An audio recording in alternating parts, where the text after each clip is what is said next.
అందరూ నిద్రించే ముందు నేనే మాటలైతే చెప్తున్నానో సమర్థ సద్గురు సాయినాథుడికి ఆ మాటలను మనం విన్నవించుకుందాం.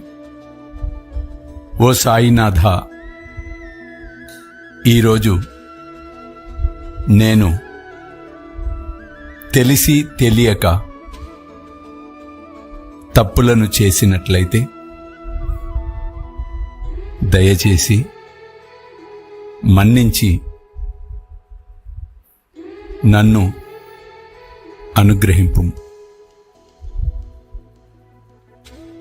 రేపటి రోజు ఎటువంటి ఇబ్బందులు కలగకుండా, ఎటువంటి